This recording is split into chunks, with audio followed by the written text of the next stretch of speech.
Hello, friends. I want to do a short little video today to talk about something that to me is actually very interesting. And that's actually nothing to do with coronavirus, which is something that we've all been hearing a lot about. And so, hopefully, maybe if anything, this can get you thinking about important things, but that are somewhat in a different category of thought. So what I want to talk today is language a little bit, and how we use it, how we have to be careful of it, how semantics can sometimes cause us to argue over things that we actually agree on, how to try and find the truth in between all of the different extremes of information that we're hearing. Because it is not the panic inducing headlines that you read that are correct, but neither are the conspiracies saying that the virus is completely a hoax. Okay? So the truth is always in the middle. And I've said this before, and it's still true. It's always in the middle, and it's our jobs to individually navigate this dimension of information and follow that thread of truth. Now, mind you that all of us are going to follow a slightly different thread, but what's important is that our goal is the same, regardless of what our slightly different variations are. And that's why, though, it's so important that we don't judge and that we don't jump down other people's throats for slightly disagreeing on different implementations of the same spirit, okay, of the same idea. And this has been the biggest problem that we've fallen into as society, is that we've stopped paying attention to the big picture, and we've fallen prey to this idea of arguing about specifics. And this has happened in the church, and this has obviously happened at a much greater scale at the level of politics, and not just at a national level, but at a global level. We need to get away from that again if we want to be able to be successful moving forward in the way that we inform each other and in the way that we discuss information. Language is important, okay, obviously. And when I mean language, I'm not referring to English, Spanish, or different specific languages in that context. I'm referring to the format of communication known as language, if we put it that way, through spoken word, through written word. So, like I was saying, language is important, obviously.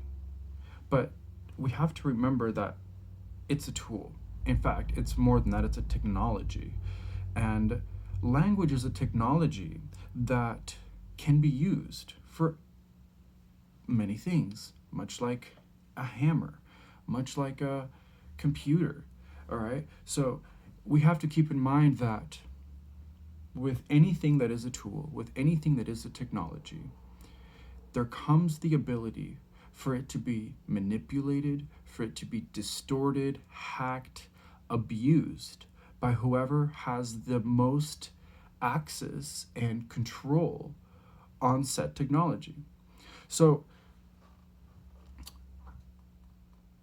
now you have to ask yourself, okay, so language does this. In its organic presentation, language is actually just a decentralized platform for the exchange of information, where two or more people agree on a syntax that can be then used to repeatedly create a social memory.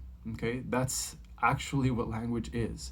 And what's happened over time is that the institutions have realized that they can effectively control reality by controlling our ability to understand language's full scope and power.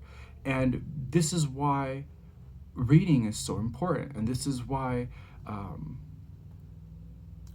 having real communication with people is so important. And that doesn't necessarily mean that it can't be through the digital medium.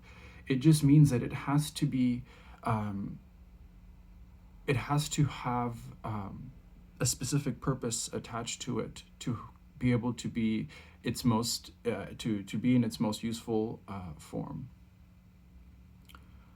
So at the end of the day, language itself, right, doesn't have any information. Like you can put up an alphabet, it doesn't say anything, right?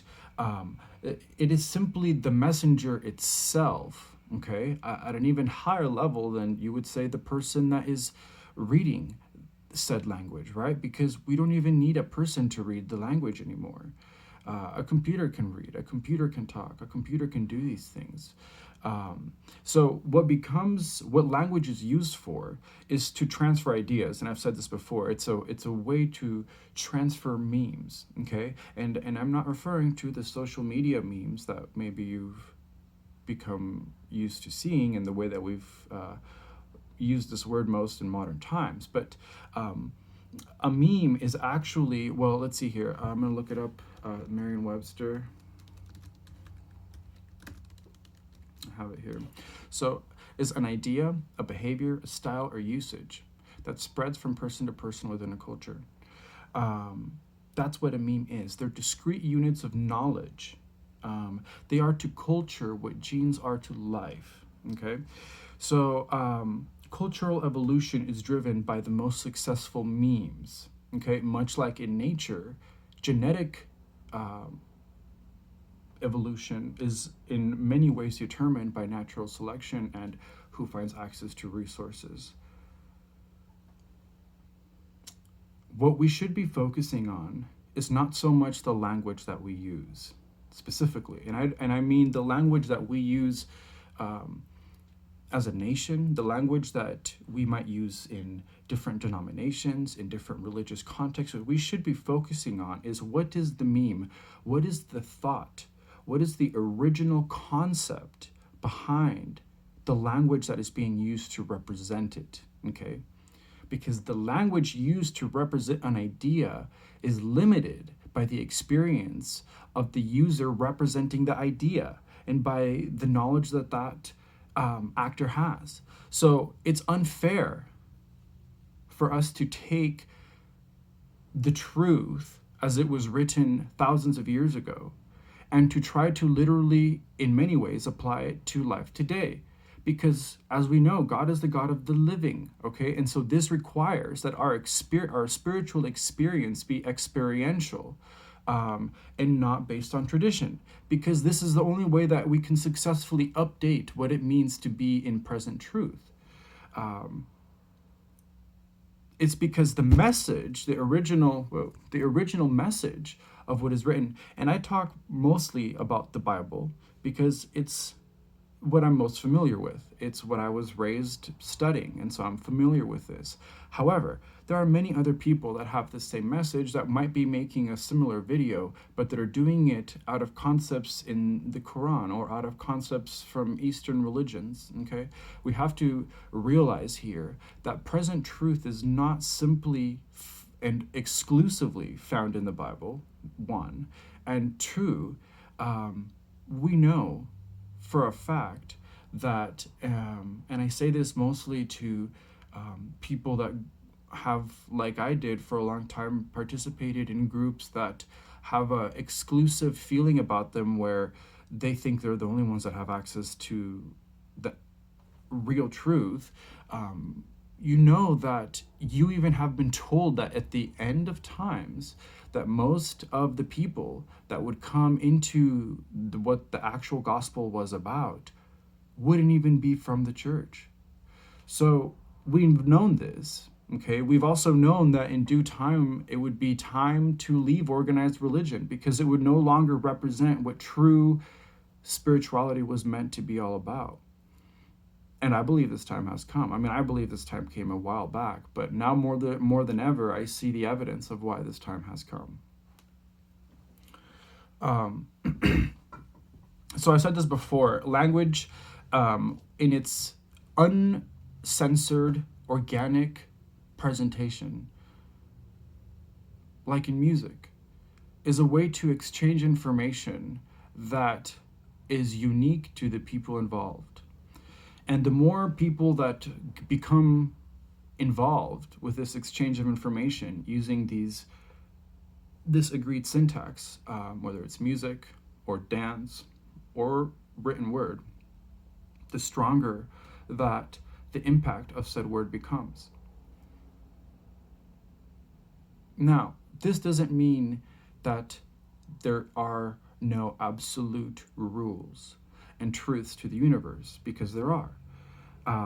However, our interpretation of these can and will be wrong at times, and we have to be open-minded to not only the idea that we could be wrong, but to the idea that other people that are friends with us are on their own journey to finding out the truth, and they'll be wrong about things at different times than you will be wrong about things, and maybe they'll be right when you're wrong and you'll be wrong when they're right. And this is why it's also so important that we are paying attention to what people are telling us, because when we surround ourselves with people that want things similar to what we want, they'll be able to help us. And you don't know how true this has been for me in my life.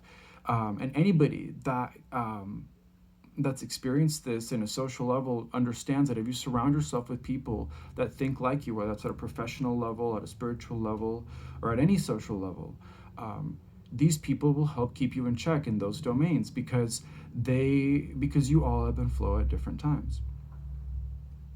And paying attention to that and being in tune with that helps you to grow, honestly, in a faster way. And there's so many words that again I can use, and we get more into semantics. But what has happened with social media over time and with mainstream media is that it has eroded at the value of language, and it has caused language and what words we use and what they mean to be controlled by the people that are writing the words and using the words. It's that simple. The obvious ways that this happens are through targeted advertisement. For example, you are told what you will like based on the ads that you get, and some of that is based on your own suggestion. Some of it is based on other things that they're extrapolating will make you more likely to buy this product or a service category. Things on Facebook like the relevant comments. A lot of times you will notice now when you're going through posts that you don't see all the comments anymore. Facebook now, through an algorithm and moderators, chooses what they consider to be the most relevant comments, and these are the ones that are prioritized and shown to you, unless you either switch the setting to all comments or you expand the entire post and show all the comments.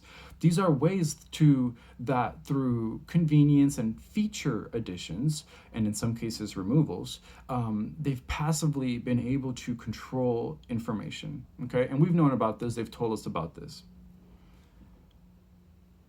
We just don't understand how it's used to manipulate the information. Now, a little bit more subversive ways are things like algorithms on recommendations for your next videos, okay? When you're done watching a video on YouTube, when you're done listening to a song on Spotify, the algorithm will naturally recommend the next song, the next artist, the next playlist, depending on what it is that you're doing, the next video, the next item you should buy. And using these types of algorithms, they're able to present to you different products. And obviously, this is all happening through language. This obviously happens through, the newsfeed algorithms, where, except for on Twitter, where you can still switch it to see things in chronological order, Facebook, Instagram, every newsfeed-based social media platform is pretty much deciding for you what it thinks of everything that your friends are sharing and that news sites and all the publishers are sharing, what you should see on your timeline. And they're deciding this for you based on what they decide is what you should or shouldn't watch, supposedly being done with your own personalization and input based on how you spend your time on the app. And trust me, they track it. Another interesting thing that I kind of wanted to just divert into for a second is cussing and bad words. Now, why for so long have these words been tabooed from society? And we've tried to, write them off as bad. Now, I want most people to understand that I am a big believer of being respectful. And so, because of this, I think that, for example, like in this video, there are certain words that I wouldn't want to use because of the reaction and the perceived lack of respect that would cause to some individuals.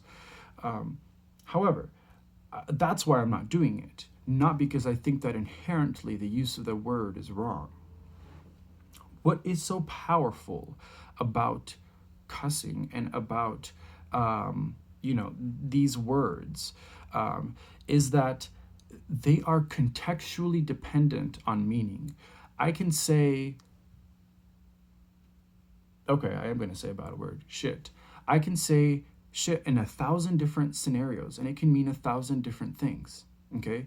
And because of that, it's very hard to put your thumb down on what it actually means. Okay, sure, we have the literal definition, but most often than not, when we use that word, we're not using it for its literal definition. We're using it for its contextual definition on whatever the situation is where that language is being applied. Sometimes it means a very good thing. Sometimes it's a word of amazement and of wonder. Other times it's a word of distress, it's a word of pain. And so this is what makes these words powerful, is that their meaning is not set in stone and therefore cannot be easily controlled. It can't be manipulated because the meaning is completely dependent on the user and on the experience as it's shared with the people around it when they read that word in the context of the rest of the information that is more specific. These cuss words are essentially placeholders for emotion, for feeling, for moment, and they in and of themselves are useless except when attached to the experience. And that's what makes them so powerful, and sometimes why we're afraid to use them, okay? Now, this is why my kids don't get in trouble when they use bad words. They get in trouble when they use words incorrectly, and that goes for any word. And that's a much better rule. Okay, and I'm kind of going down a list here in front of me of little things I want to talk about. So that's actually pretty much it. Another thing is, I guess, an interesting test, if you will, that I've found over time is that if you want to gauge somebody's ability to process new and perhaps startling information without bias and with an open mind, say a bad word in front of them and see what happens, okay? Their reaction will be very telling of how capable they are and how emotionally mature they are as a person.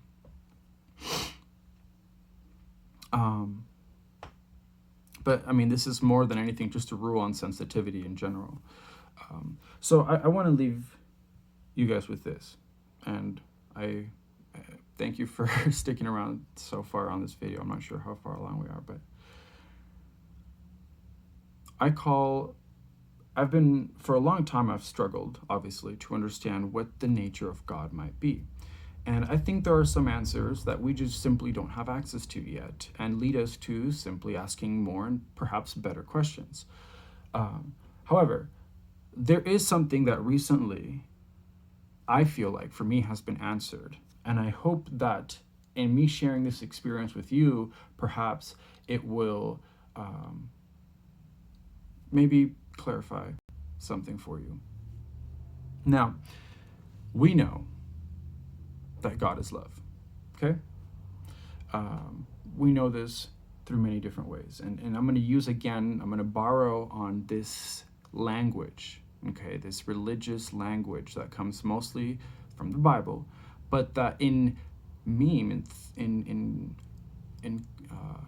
thought is universal, okay? Love is the ultimate principle here. And it is God. It is God. Now, what are we told are the two commandments that we are to pay attention to in the New Testament by Jesus himself. He said one is to love God. Two, to love your neighbor as yourself. So, very simple statements, very deep meanings. And there have been many sermons preached on this, and there have been many Bible studies and people that have looked into this, and many of them with good intent and with good result.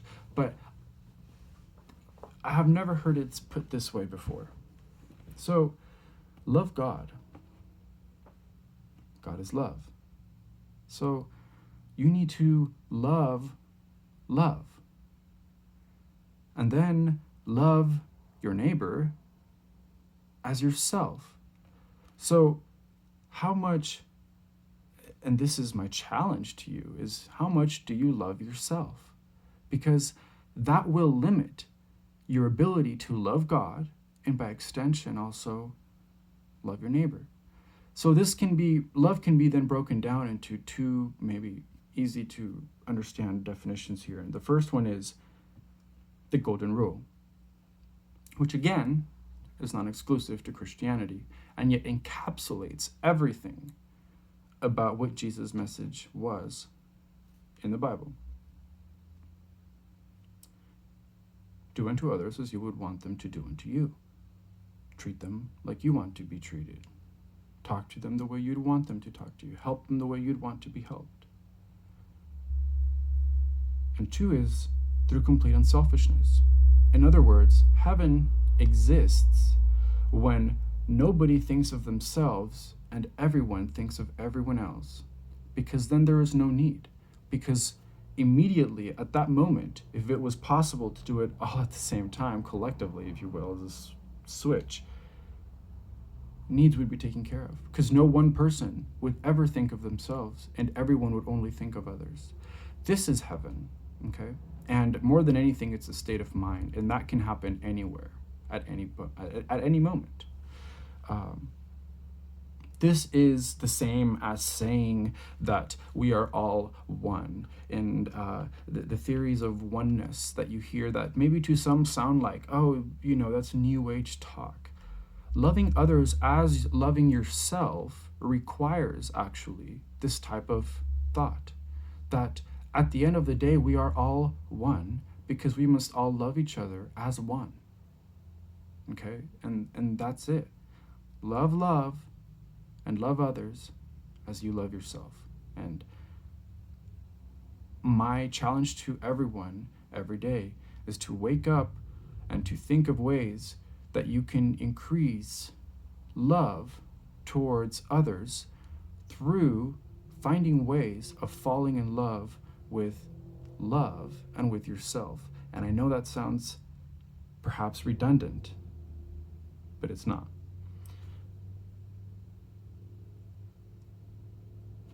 That's it. So let me know what you think. Let me know what you think my interpretation of this, if this holds any water. Keep in mind two things. I guess I'll leave you with this.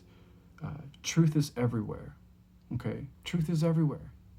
But so is deception. And so don't think that any one place is potentially all lies or all true. They're both not mutually exclusive. And also remember that when something is everywhere, sometimes is when it's hardest to notice, okay? The most obvious things are sometimes the hardest to notice. So anyways, I hope all of you are staying healthy. And yeah, thanks for listening.